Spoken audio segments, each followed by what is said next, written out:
અમદાવાદ શહેરનો વધુ એક બ્રિજ બંધ રહેશે. બુલેટ ટ્રેન પ્રોજેક્ટને લઈને અનુપમ બ્રિજ સમયાંતરે બંધ રહેશે. અનુપમ બ્રિજ રાત્રે 10 વાગ્યાથી વહેલી સવાર સુધી બંધ રહેશે. સાબરમતીથી વટવા સુધી પાયલટિંગ અને સેગમેન્ટ લગાવવાનું કામ યથાવત. અનુપમ બ્રિજ પર સ્ટીલ બ્રિજ બનાવવાનું અને ખસેડવાનું કામ થશે.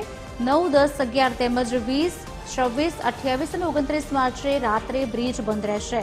વાહન ચાલકોને ઝઘડિયા બ્રિજ પરથી જવા સૂચનો પણ અપાયા છે.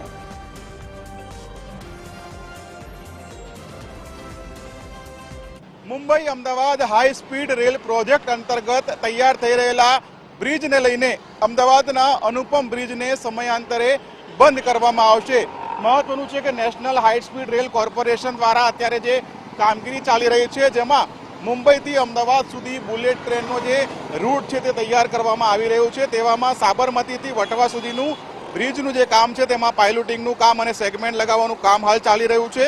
અનુપમ બ્રિજ ખાતે સ્ટીલ બ્રિજ જે બનાવવાનું કામ ચાલી રહ્યું છે તેને હવે ખસેડવામાં આવશે. જે કામ તબક્કાવાર કરવામાં આવતા સમયાંતરે આ જે બ્રિજ છે તે વાહન વ્યવહાર માટે બંધ કરવામાં આવશે, જેમાં 9, 10 અને 11 માર્ચ, તેની સાથોસાથ 20 અને 21 માર્ચ અને 26, 28 અને 29 માર્ચ આ સમયગાળા દરમિયાન રાત્રે 10 થી 11 વાગ્યાથી શરૂ કરીને સવારે 6 વાગ્યા સુધી વાહનોની અવરજવર માટે આ બ્રિજ બંધ રહેશે. અને વાહન ચાલકોને મણિનગરનો જે એલજી બ્રિજ છે, જેને ઝઘડિયા બ્રિજ તરીકે ઓળખવામાં આવે છે, તેના ઉપર અવરજવર કરવાની પણ સૂચના આપવામાં આવી છે. તેવામાં વધુ એક બ્રિજ રાતના સમયે બંધ થતા વાહન ચાલકોને મુશ્કેલીઓ પડી શકે છે.